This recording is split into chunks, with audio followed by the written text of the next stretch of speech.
What's up, everybody? Welcome to Take No Offense. A couple of old friends who grew up together in Pennsylvania and now live on opposite sides of the country, getting together to share their thoughts on politics, sports, movies, and TV. I'm Eric Messersmith in the LA area. Brian Johnson is in suburban Washington, D.C. What's up, buddy? Doing great, dude. I wanted to ask you, does this week feel like a little bit of a letdown after attempted assassinations and presidential candidates changing? I feel like, compared to everything that happened in the previous week, it's all relative, right? Like not that much has happened. Yeah, so far, knock on wood. Yeah, it's weird. This period has been crazy, this election season, but it really isn't the whole election season. It's just basically the last 3 weeks. Yes. That's how the last three, or I guess now 4 weeks since the debate, you have had so many major events happen.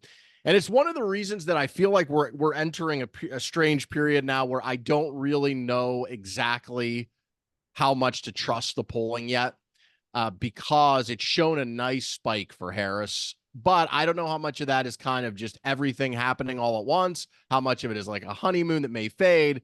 We'll see.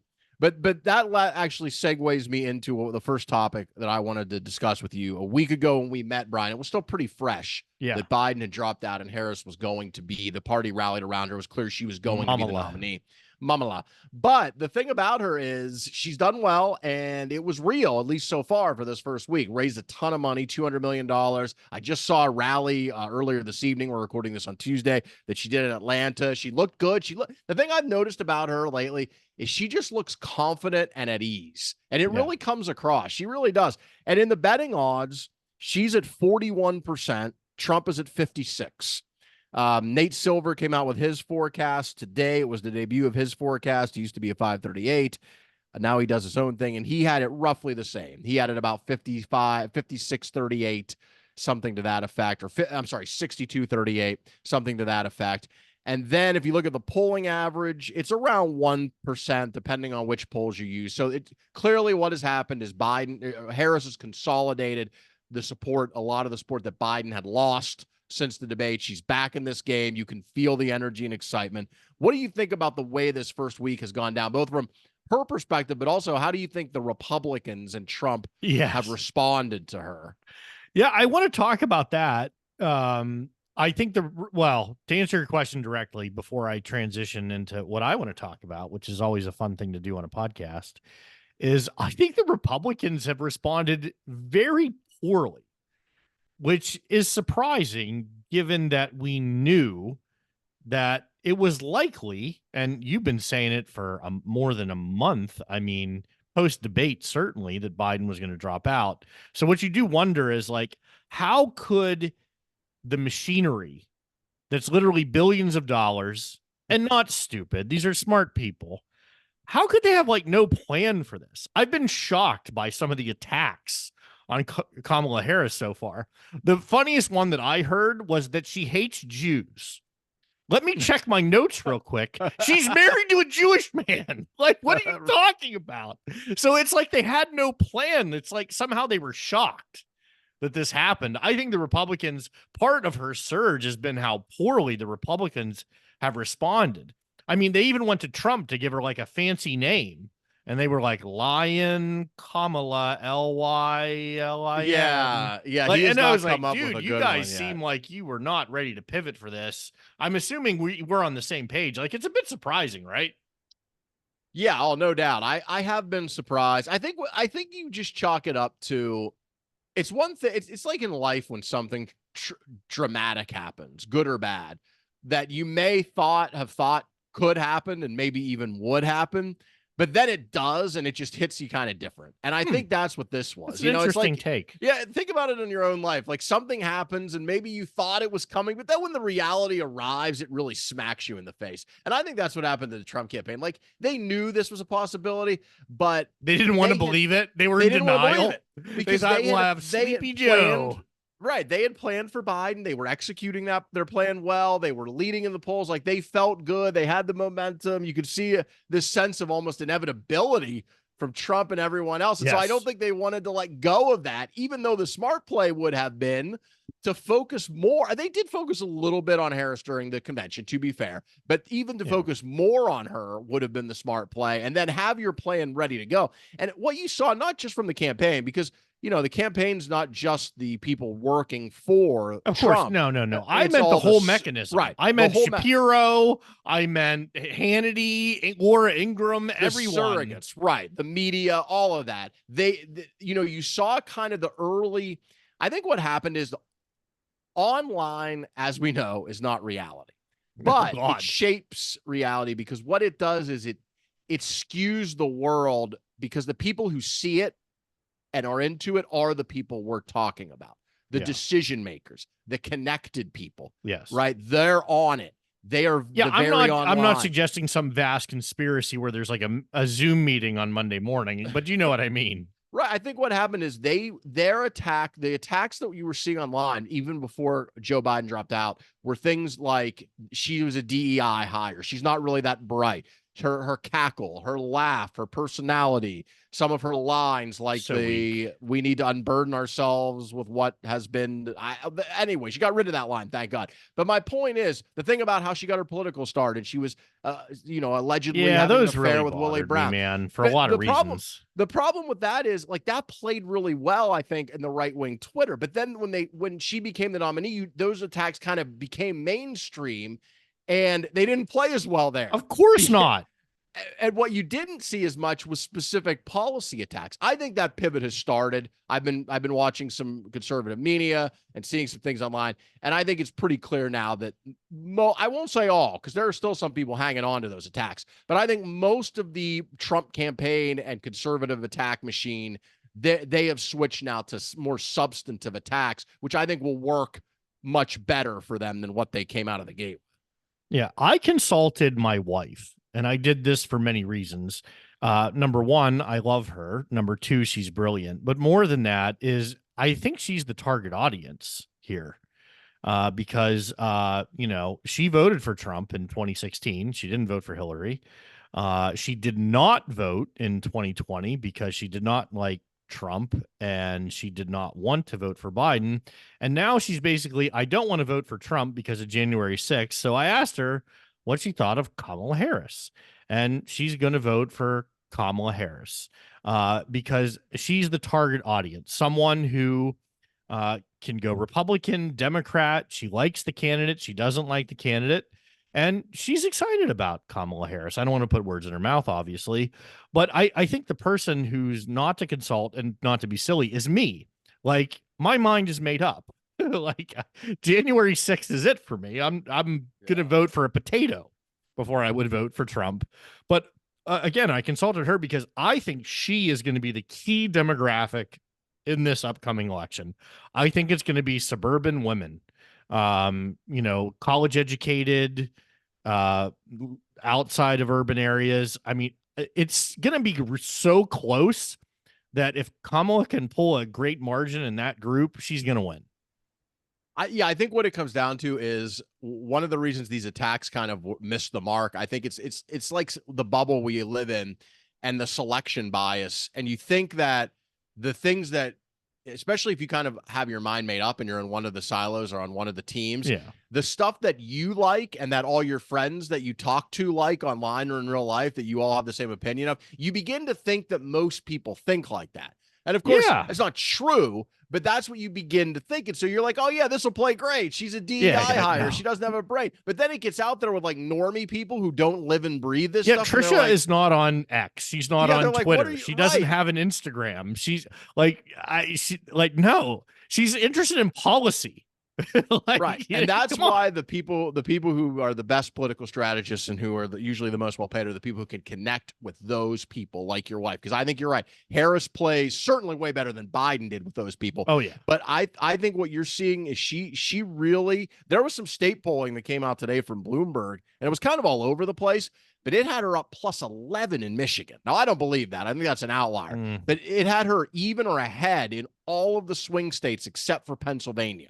Every other swing state, she was even Well, or I know where ahead, you're going with which this is one. well, right. Because I listened to that other show. What's it called again? That show is called Everybody Settle Down. Yeah, Make sure you I check know it you out. love Shapiro, and dude, I agree I with love you 100%. The easiest vice presidential choice in the history of mankind.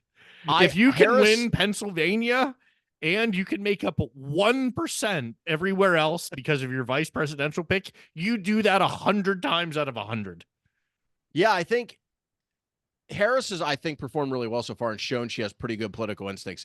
I would really question her if she picked anybody but Shapiro. I think it would be a really unforced error because he is clearly the person for two reasons. You mentioned one, he's the sitting governor of maybe the most important state. Yeah. In Nate Silver's simulation, Pennsylvania was the tipping point state, meaning the state that gave the winning as it were. Right. Well, that's what the nickname is. But in his simulation, Pennsylvania gave the winner the electoral votes of 270 in 30% of the simulations. That was by far the most, which shows you how critical it is with those 19 electoral votes. Whoever wins it will have a very good chance of winning the presidency. To get the sitting governor who's very popular, who just won a big election, is great. But that's not the reason I would pick Shapiro.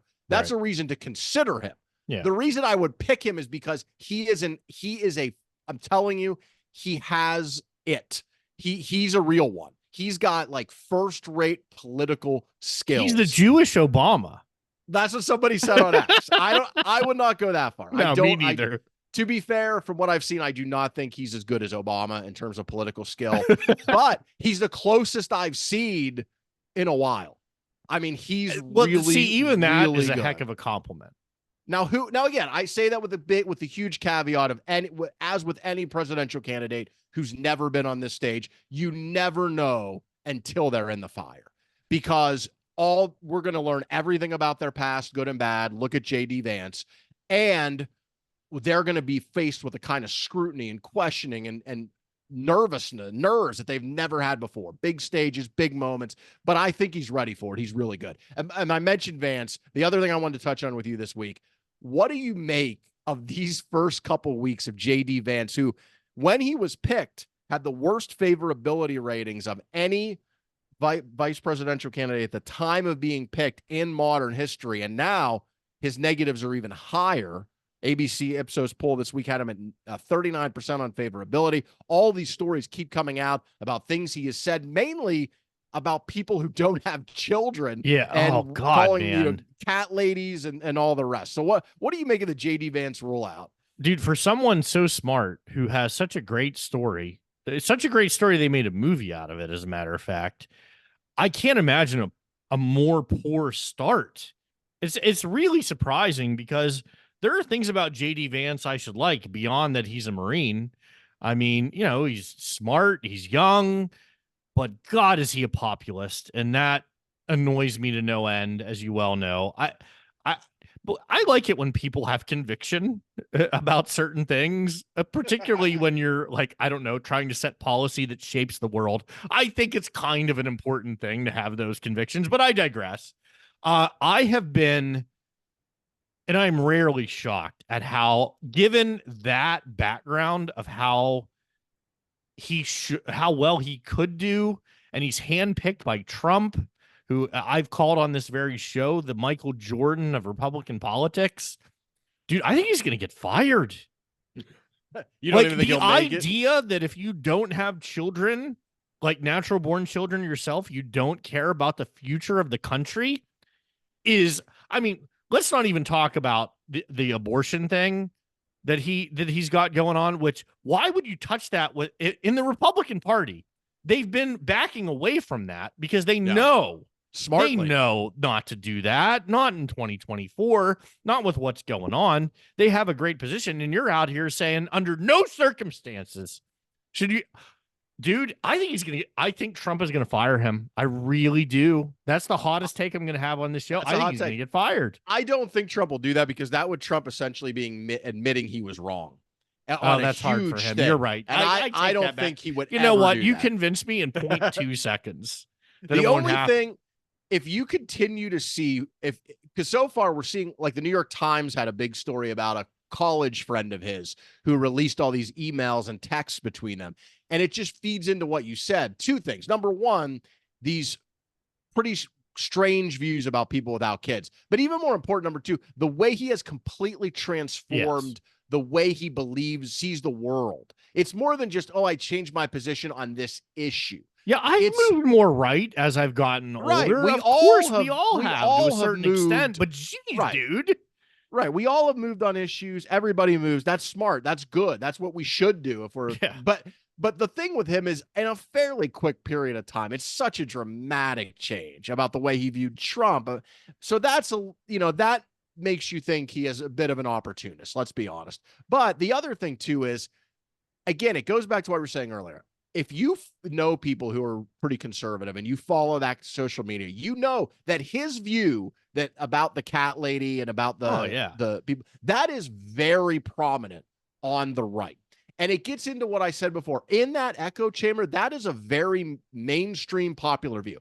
But the moment it gets outside of that, the people like we're talking about, the 50, 100,000 people that are going to decide this race, who in Michigan and Pennsylvania and Wisconsin, who are not plugged into this stuff, they're looking at that like, what? So like if I have a step I kid, didn't I'm have not my invested first in the child future until I was in my 30s. Right. So during this time I was serving in the Marine Corps. You're telling me I didn't care about my country because I didn't have children? It's preposterous. And the issue that really drives it home the most for me about how just wrong the argument is climate change. Many of the people driving that over the last, say, 20 years have been young people without children, right? And there is no better example of an issue. Greta Thunberg. Because climate change, essentially what you're asking people to do, especially as these technologies come online, is you're saying, okay, we need to sacrifice a little bit now in terms of potentially higher energy costs in order to have a future where we don't have, sea levels rising over cities and everything's on fire. Yeah, stuff Miami's we're already underwater, starting to see, which will happen. Things we're already starting to see, right? That's the ultimate, let's look to the future. And the very people arguing for that position, not all, of course, but in the early days were young people without children. It's just, so it's wrong as in it's kind of like a weird thing to say, but it's also wrong on the merits. And it's just, kudos to the Dems for jumping on it. I mean, really. Absolutely. I mean, if you want to talk about as a Democrat, why I'm inspired lately, it's because we're trying to win. So when JD Vance does something stupid, like God bless, and I'm sorry, us, and I'm talking for me, of jumping on it. Like, good. This is the deplorables all over again. It is. In the opposite fashion. That's exactly and it's right. Smart. It is smart. By the way, speaking of doing the smart thing, I just happened to check this as we're recording this. Electionbettingodds.com, one of my favorite sites. Josh Shapiro has shot up to 47.6% now, chance to be the Democratic VP. Mark Kelly, the senator from Arizona, is second, down to 21%. That is by far the biggest gap I've seen. Earlier today, when I checked earlier today, they were separated by like 6-8%. Now Shapiro is at 47%, 20, and to Kelly's 21. So I have a feeling the Democrats are going to make the smart move here. Yeah, sometimes put my boy Shapiro on the ticket. 2 + 2 is 4 sometimes, but we see that doesn't always happen in politics. I think McCain selecting Palin is a good example of that, where like I view that selection in hindsight much differently than I viewed it at the time. Absolutely. At the time that decision was made, I was like, wow, what a crazy choice. And with the benefit of hindsight, I'm like, God bless John McCain. What a brave choice. I know he was disappointed in the end, and that's well historically documented, but like, that was really cool that he I know they didn't win and it didn't work out for him, but I'm just saying that because point being is that wasn't a 2 + 2 thing. Like McCain should have played that much differently, but he, as the maverick he is, went out of bounds. Wow. I'm telling Kamala, don't be the maverick here. No, like make the smart choice and let's win this thing, man. Right. Exactly. Well, the thing about Palin is it's weird because she played well at the start. We forget that now because of what a disaster it turned into. But I was talking about how unpopular Vance is. she had pretty good, if I recall, No, favorable ratings when and there was a lot of excitement around her, and the the you betcha, and people were like, oh, this is interesting. And then I know it's weird to say, but I thought it was cool. I really did. Like, I was never going to vote Republican at the time, but I was like, that's really cool. I have the exact opposite opinion you do. At the time, I liked it. And now, like when it was instantly made, I'm like, oh, that's different. And now I'm like, oh, dear God. Like he should have, speaking of trusting your instincts, McCain later said this, and what he should have done was picked Lieberman. Oh, for who sure. was a Democrat at the time. They were very close. He wanted to do that. Now, shortly after the Republican convention is when the whole economy went to shit. So it probably wouldn't have mattered. It wouldn't have mattered. He could have picked like, Jesus as his running mate. Yeah, no, Obama was going to win. Speaking of Jesus, God, I didn't even try to do that. What a great transition. Yeah. I love that, man. Thank you. Thank you. Speaking of Jesus, my next subject that I wanted to discuss with you was the Olympics, and specifically the opening ceremonies Wednesday night, when many people thought, it turns out mistakenly, that several of the entertainers, performers, whatever you want to call them at the opening ceremony, were mocking the Christian faith, and then specifically the famous painting, I believe by Da Vinci, of the Last Supper. And we've all so seen smart. it. You know so many things, but I know a lot of things. We've all seen the photo of that, or the painting of the Last Supper, pictures of it. And so people thought that's what it was. It went all over social media. How could you do this? You're mocking faith. And then it turns out the Olympic Committee came out later, or someone affiliated with the opening ceremony, and said, well, actually what we were doing is we were doing a take on a painting about Greek gods. Yeah. Since the Olympics obviously are something that started, way, way, way long ago in ancient Greece, and have that tied to Greece. And if you see the painting, you could kind of see roughly what they were doing there. So my point is, people got really outraged about this immediately. And it's funny because I did not watch it live, but I recorded the ceremony, right? So I already kind of knew this, and I saw it, and I'm like, is that really what they think it is? And then I kind of watched it, and I thought, I don't know if this is the Last Supper. I don't know what it is, but I thought, I'm not 100% sure that's what they're doing. And it turned out it wasn't what they were doing, but yet the outrage happened. And you know what? The same people that were so outraged by this, I do not think they're going to be now apologizing for jumping the gun and misrepresenting it. Well, the name of the show is Take No Offense, so let's start there. So did I take offense? Couldn't care less. But let me sum it up by this way. I'm not the person to ask about this. I mean, I'm an agnostic white male in a higher income bracket with a full head of hair who is tall, with a deep voice, and is not overweight. I may have to take exception with a few of those things. How so? Well, the hair, I mean, I'm seeing it on YouTube right now. I don't know if I'd say a full head of hair. It's all there. I don't know if I'd say full. Oh, come on. We're at maybe like 80%. I'm 45 years old. Has it receded since our youth? Of course it has. You see this bottle? Your hair is rough. Your head of hair is roughly as full as this bowl. Well, it's more than half full. So how about that? No, you get my larger point, which is like, I'm not in the offending class. Like, I can't get offended by anything, dude. I have the world by the balls, and I have since I was a child, and I knew I did when I was in my 20s, and I took advantage of it. Like, I'm not a minority. I'm not a woman. I'm not religious. It's just not something that I have grown up with. Dude, you can make fun of me for whatever I want. I'm just going to go back to my hot wife and my kids and my nice house and my good job and live the dream. Like, this is really this has turned into a pretty humble brag. I don't even think it's humble. I just think this has turned into a brag.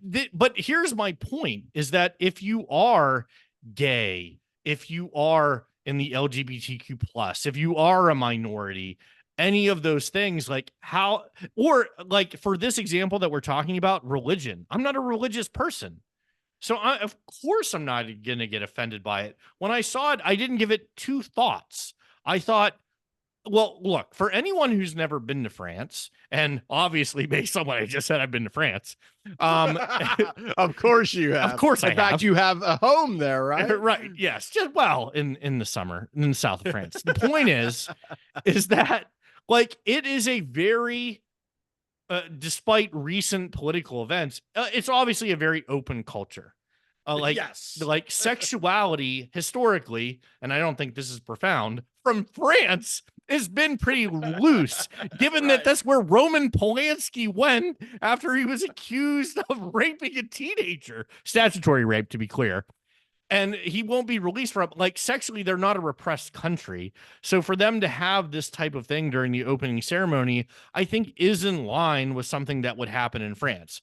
More than that, we are talking about art. The entire purpose of art is to bring forth an emotion, be it rage, be it love, be it anything.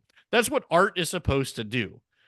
I guess I've rambled on for long enough to say, like, if I'm Christian, I guess I understand where you're coming from, but stop being offended. Jeez, man. Well, and also, if you're going to get offended, at least make sure that what you're getting offended about is what you think it is, right? That's the number one thing to me is don't get offended unless you're absolutely sure you're the target of offense. Or just, go back to our motto, which is take no offense. And dude, if you do that, when I watched it, I was like, that's kind of crazy.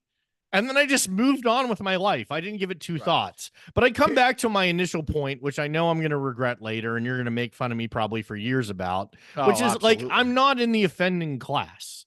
Like, I'm just not. Like, so I think it is important to ask people who are deeply Christian or deep religious what they thought of it. And if they're outraged by it, that's fine. And they express that opinion. But at the end of the day, I don't think it was intended that way. If it was received that way, fine. But like, in the significance of the world and things that are going on, while there's a war in Ukraine and there's a war in Africa and people are starving in other parts of the world, who fucking cares? That's why I get so upset. Like, we're making a big deal out of this. It's on social media. We're all talking about it as part of the not offending class. Let me say there are much bigger fish to fry in the world. There are.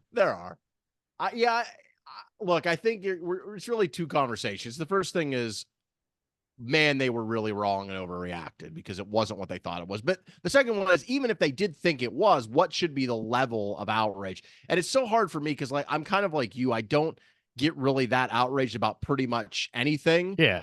But there are some things here or there that I guess you could probably push my buttons with. So I do, in that regard, I guess I can understand. This is a good conversation, though. What are those things?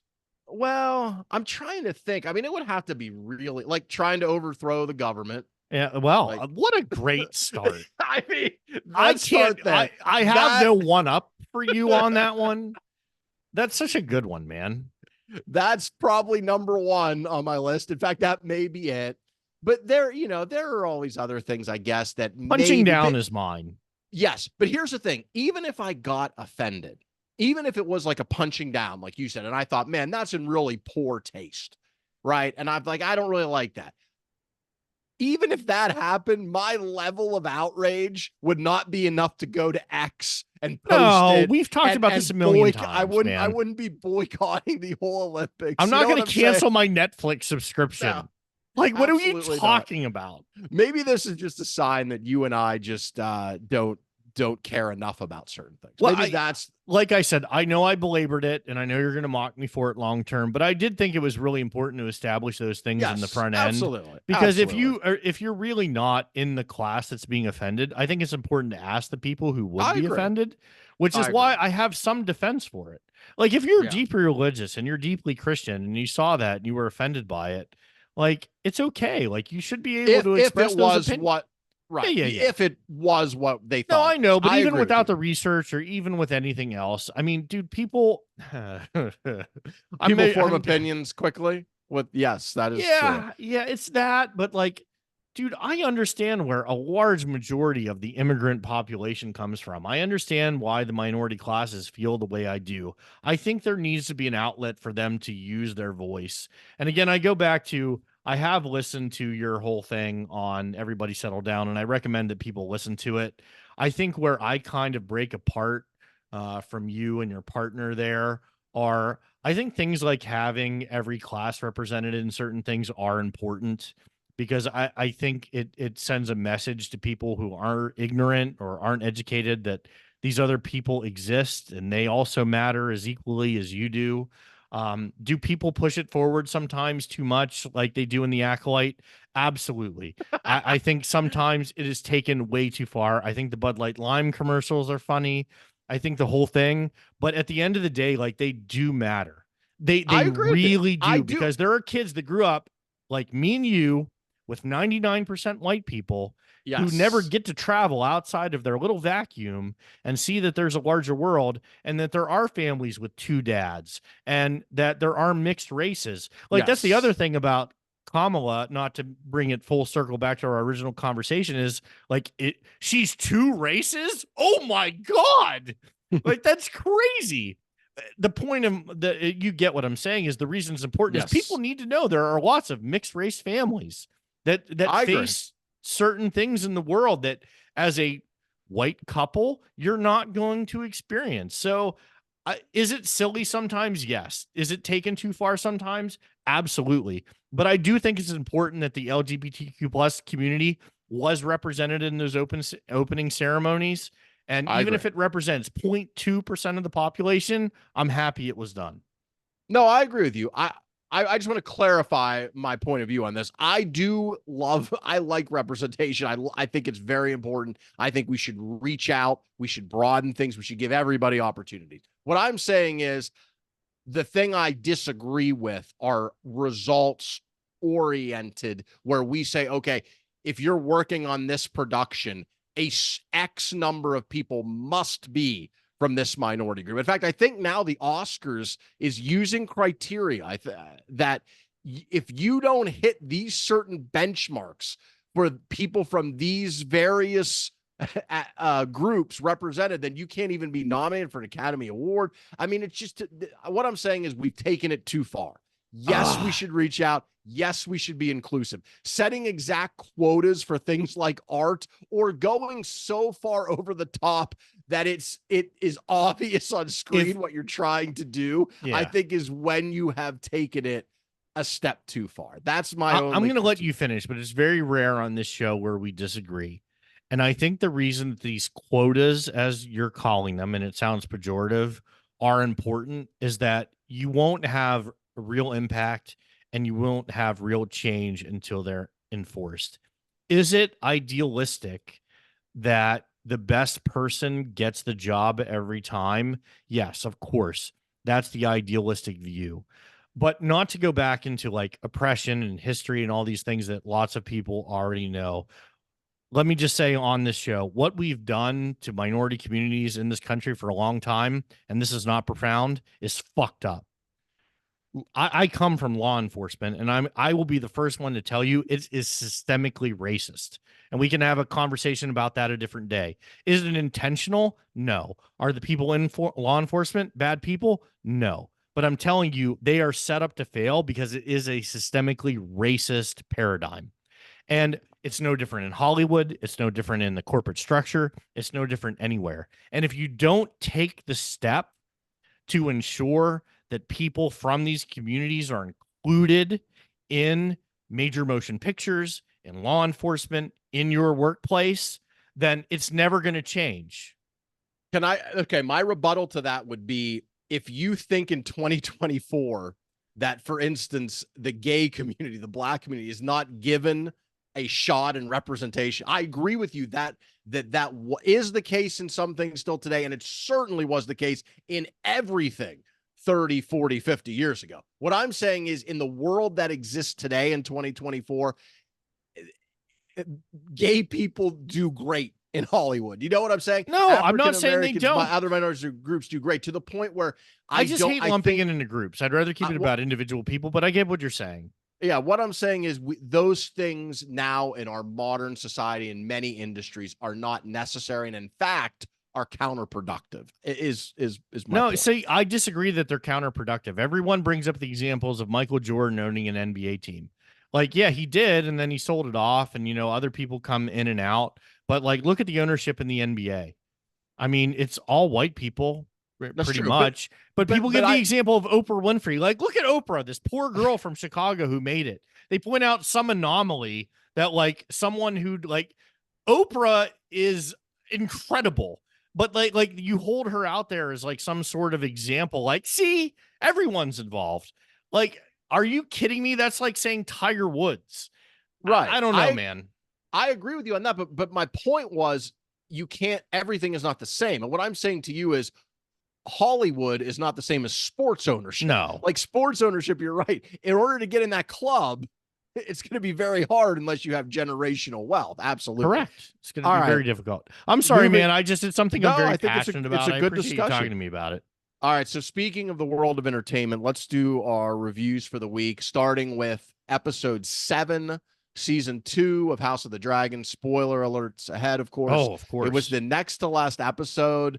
This was a banger. I really thought this one was good. very well done. This may have been my favorite of the season, maybe behind only the Rook's Rest battle. What did you think of it?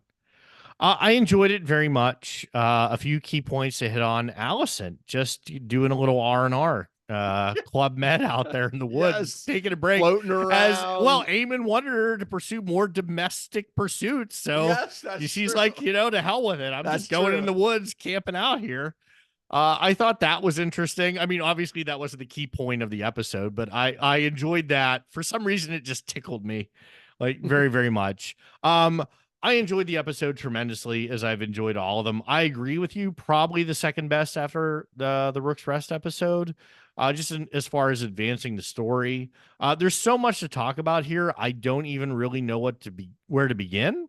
So if you have a particular point of interest, go for it, man. I think the main point of the episode was this kind of class battle where Rhaenyra wanted these low-born people to be able to have a chance to ride the dragons. An army of bastards. Yes, an army of bastards. She found a few to do it. I thought that was pretty well executed. And look, I give the show credit. The two characters, I don't remember their names, who were brought from King's Landing to Dragonstone. Ulf is one. Ulf is the comedy one. They had set. What's the? I'm sorry, I can't pull it either. But the blacksmith. Yes, they had set those two up, and I wasn't sure exactly where they were going with them. I knew they would be important characters, but they set it up well, and I thought this episode was the payoff. So I'm really excited for the finale. I think the season has been pretty much flawless so far. So now I just hope they finish really strong with the final episode, which I assume will be some big fighting and battles you would expect. I mean, it's clearly been leading in that direction. I don't know how the show is performing in terms of viewership or in terms of its popularity. I mean, I just kind of watch it and enjoy it myself. But I would say what I hope is this. I mean, I'm assuming it's been renewed for season 3. I would be shocked if it's not. I would also assume that this is a banger for HBO. But I'm saying all this to say, I think even in the original Game of Thrones, it took a season and a little bit for it to really put its foothold in like the zeitgeist. And I'm hoping that this episode, maybe not, but I'm hoping that this episode kind of does that for House of the Dragon, where in the popular culture, it's relevant. I don't think it's reached a Game of Thrones level, but I think generally it has been is accepted as like on par with Game of Thrones and is enjoyed with Game of Thrones. But I don't know. I would let you tell me. That's interesting because I would not have thought that was even possible after season 1, but now I definitely do. Let's see. House of the Dragon season 2 premiere had 8 million viewers. So that's not good. Bad. Not quite as good, I think, as it did in season 1. Down 22% from season 1, but that was just for the first episode. So I don't know how it's gone since then. I think a steady audience growth, it looks like, that they've had so far this year. So that's look, it's the thing I like about it too is if you're going to go big and call a show House of the Dragons, where it's obviously going to be in large part about the dragons themselves, you damn sure better have great CGI, right? And they do.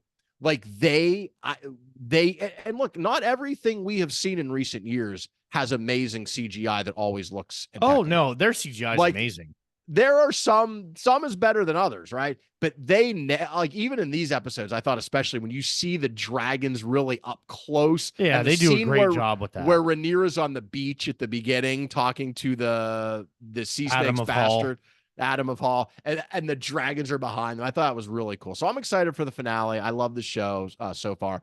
All right, Brian, any other reviews this week? No, I was going to say, just for a little cleanup, it's already been renewed for season 3. It was renewed for season 3 Okay. ahead of season 2. That makes sense. It's yeah, a huge right. hit. It's the biggest hit they have. I feel like it's their tent pole. It is now. I think series. so. Yeah. And what I was trying to say is, I think this episode, if it wasn't already established, really did establish it as like their tent pole season. My wife just finished Presumed Innocent on Apple. I've heard good things about that. Yeah, no, it's not my particular cup of tea, but I talked to her about it. I watched it here and there. Wait, I want to be clear. So you are giving a review from your wife? Well, no, I saw clips of it. Clips, okay. Well, no, not clips. Like, I would be in and out. You know what I mean? Like, it's too hard for me to take in full force. It's a David E. Kelly series. So I love David E. Kelly. I know you do, which is why I bring it up. And it's Jake Gyllenhaal, who's magical. I love Jake Gyllenhaal. So I just everything he does. I've never, like, from Donnie Darko until now, I've been a Jake Gyllenhaal fan. So you're saying that you didn't really watch it, but I watched 50% of it. 50%, is that okay to say? Yes. I think in modern times, that's not the worst thing to say. No. I think if you can concentrate on something 50% of the time, you're doing pretty good. I think that's how most people watch TV now. Yeah. I mean, I think like half on their phone, half watching it, folding laundry, whatever, you know? Yeah. So I finished season 3 of The Bear, which has been out for about a month on Hulu. Bear. So I was so disappointed. I'm sorry, man. Yeah, all 10 episodes are up now. Look, The Bear, I think most people know the story by now. This show started as without much fanfare at all, a cast of people who, for the most part, hadn't really been, weren't big stars. It was about a restaurant in Chicago. And then in the first season, it kind of became a pretty big hit and had developed a cult following. And then in season 2, it exploded. Right. Season 2 last year, it exploded and became like kind of a cultural phenomenon. And you've heard me talk about season 2 before, which is one of the better seasons of television that I have seen in recent years. That's high praise from you. It really is. Really good.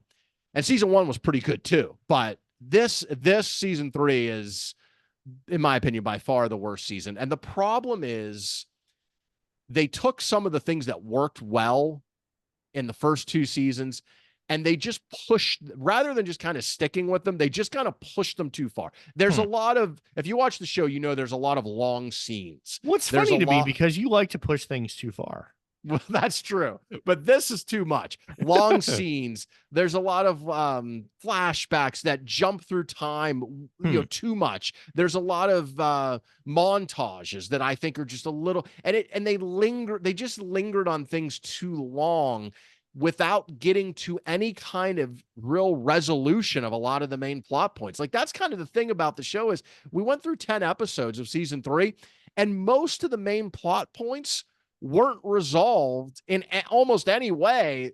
And then they just flashed to be continued at the end of the final episode. And it's like, well, look, I don't mind it to be continued, but at least give me something. I just felt like the pacing of this season was so slow compared to the other.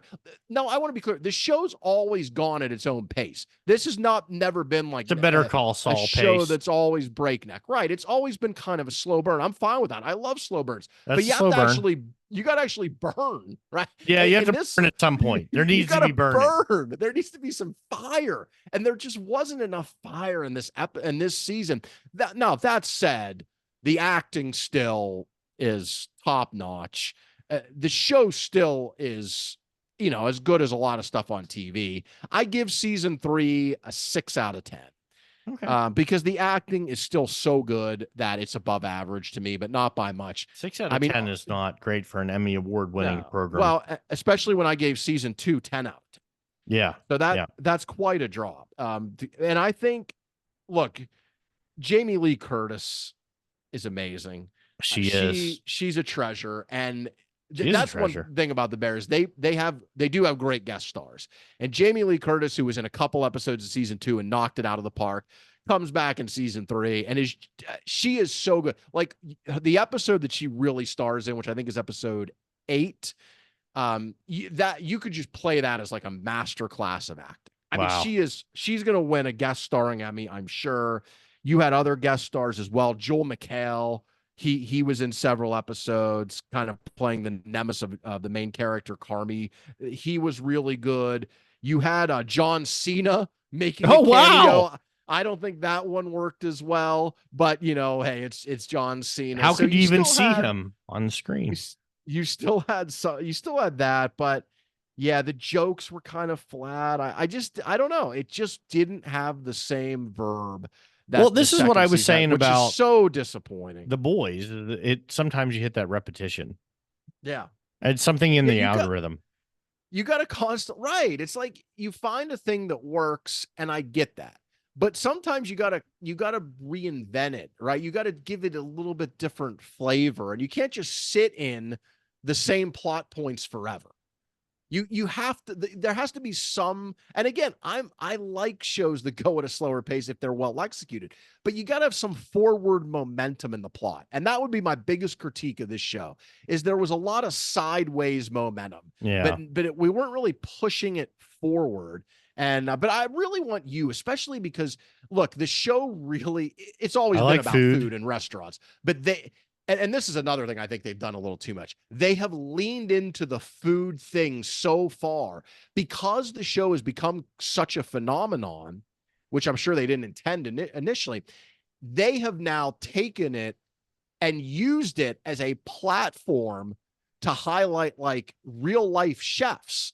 So there are real life chefs who are playing themselves I in love the capitalism, show, man. It's which the a best. little bit of that here or there is fine. But again, I think they just went too far down. Is Bobby that Flay in road. it? Because that's jumping the shark. No, I don't think he's in it. All right, I was just checking. Especially like you, as someone who loves restaurants and as we know, fine dining. Oh yeah, I think you would love the show, especially like I said, season 1 and season 2. All right, Brian. Anything else before we go tonight? Do you have any final thoughts? I have a couple final thoughts. The first one is, as it is in the entertainment vein, I saw Deadpool Wolverine. Oh yes. I'm not gonna. I mean, this is not any type of spoiler. It's awesome. What a surprise that the current he's the soup du jour in Hollywood. Ryan Reynolds hit another home run. It's good, man. Him and Hugh Jackman, obviously they have a unique relationship off the screen, and it comes through on the screen. Yeah. Is it Marvel centric? Yeah. The thing I liked about it the most, and I'll just get through this very quickly, is it did pay homage to a lot of the Fox studio movies that were early on that weren't necessarily great movies, but they did really pave the way for the Marvel Cinematic Universe. So it's really cool that they what were those, whether it's Elektra or movies? Blade or whatever it was. Gotcha. And I think a lot of people who are really into it have probably seen it by the time they listen to this. So no spoiler warning there. So did this movie get Marvel? Because you and I have talked about how Marvel's been in a bit of a rut, let's say, since Endgame. Do you think this got Marvel back on good footing? I do. I think between this movie doing so well at the box office and having the amazing acting of like someone like Hugh Jackman and the personality of Ryan Reynolds, and then announcing at Comic-Con that Robert Downey Jr. is coming back as Dr. Doom, I think it's been a great week for Disney. Oh, I didn't even know that. Oh, wait, yeah. What does that mean? He's going to play a different character, not Iron Man? No, he's going to come back as Dr. Doom. Dr. Doom is probably like the villain in the Marvel Cinematic Universe, more so that they had to move away from Kang for obvious reasons. Oh yeah, for people who don't know, the actor who plays him, Jonathan Majors, was charged, and then I don't know if he was convicted, but he was charged with sexual assault. It's so, not I guess just Kang so much is out. Yeah, it's not so much just moving away from Jonathan Majors, is that I think people weren't receiving the Kang character that well for whatever reason. I mean, I suspect why, but I covered that during this episode. And so they're going to move it over to their biggest star, and the reason that all of this exists, to Robert Downey Jr. and Dr. Doom. And Dr. Doom is probably the most significant villain, more so than Thanos, more so than anyone else in the Marvel universe. So it was a great week for Marvel. I'm not sure what Deadpool and Wolverine did at the box office. I'm sure it made $1 gazillion. And, it's a nice transition from Comic-Con into this All next right. phase. So good for them for recovering. I don't want to get hung up on this point, but wait. He's so Robert Downer Jr., who played maybe the iconic character in, I don't know, 15 Marvel universe movies as Iron Man, will now appear on screen as a different character. So that would be like bringing Chris Evans back as the next bad guy. Like, how can they do that? How can you take an actor who has been one character So I don't know if you know this and about make him another comics. character? I don't know how many comics you read as a kid, but they tend to do whatever they want. So one of the characteristics of Doctor Doom is he takes the ability and the figure of other persons in the cinematic universe. So Oh, see, I basically, was like, not he can take aware. their powers, he can take their looks, he can do all that kind of stuff. So I'm sure that's how it Oh, will okay. be That's it how will they'll be justify introduced. it. Okay, So I watched gotcha. Doctor Doom. The only other thing I had for you tonight is my 12-year-old son Sebastian, who I love very much. He and I were talking about politics, and the one thing that I said to him this evening on our way home from tennis, because of course he plays tennis, is in keeping with this episode, is that when you and I were teenagers outside of Benji's Bow Wow Boutique, remember how politics had a certain like statesmanship quality to it? I know it was kind of going downhill with Clinton and I don't mean that to disparage Clinton. I just mean he was folksy instead of like, Yeah. more presidential. And I was saying to him is like, dude, I was trying to explain to him, people like flying on an airplane, we used to like dress up. We would be in suits and they would have like a chef make a meal. And I said, now everyone's on their pajamas and we're eating peanuts. Like that's kind of what has happened to politics. And I bring that up because my youngest son, Oliver, who I also adore very much, he's 8 years old, said, Dad, are you going to vote for Trump? And I was like, no, I'm going to vote for Kamala Harris. And he's like, I like Trump. So that tells you the sensibilities that people have. My 8-year-old loves Trump. It's just perfect, man. So I wanted to bring that up on this show without any context. Those were just a few bits of my day that I found very funny and interesting. That's hilarious. All right. I love it. We'll leave it at that. For Brian Johnson, I'm Eric Messersmith. Thanks for being with us on the show this week. We hope you enjoyed it, but if not, please take no offense.